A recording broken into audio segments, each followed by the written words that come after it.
अगर आप सुन लेते हैं यहाँ पर तो हम नहीं जाते। क्या प्रधानमंत्री स्टेटमेंट नहीं दे सकते हैं? युवाओं के लिए आप बाहर बोल सकते हैं, सदन में क्यों नहीं बोल सकते हैं आप? सभी लोगों के मत आ गए हैं। आप भी चर्चा चाहते हैं, ये भी चर्चा चाहते हैं और सरकार चर्चा करने को तैयार है। आप आइए, कब चर्चा करनी है, कितनी देर चर्चा करनी है, सरकार चर्चा को तैयार है। आप आइए चर्चा करने को, अपनी सीट पर बैठे हैं, कितनी देर करनी, किस नियम के तहत करिए, आप बैठिए। सरकार ने कहा है कि खुले मन से कहा चर्चा को तैयार है और सबका मत आ गया है।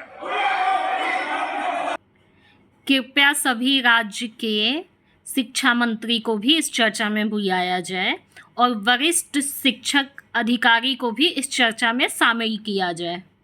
2 बजे तक स्थगित की जाती है।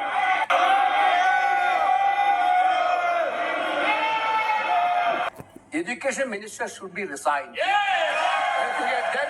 Then one more. आप चर्चा में If you accept adjournment motion पर चर्चा करो सर। अध्यक्ष महोदय जी, adjournment motion 3 दिनों से सरकार की ओर से हमने ऑफर किए हुए, मैं औपचारिक तौर पर आज फिर क्या कह रही हैं? आप क्या कहेंगे? ये दुनिया का सबसे बड़ा लोकतंत्र है, आप क्या कहेंगे? और आप लोग अब सच बोलना शुरू कर लीजिए, सच दिखाना शुरू कर लीजिए। मेरे जो सामाजिक जीवन है, मेरे को मेरे राज्य की, मेरे सूबे की जनता की स्वीकृति मिली है। मैं किसी की, मेरे बौद्धिक और मेरे संस्कार की सर्टिफिकेट मेरे को सारी सदन में किसी से नहीं चाहिए। देश की प्रजातंत्र में चुन के मेरे नेता प्रधानमंत्री मोदी जी को प्रधानमंत्री की भूमिका दिया है। मैं उनकी निर्णय से यहाँ उत्तर दे रहा हूँ सदन को। बाकी ये कहना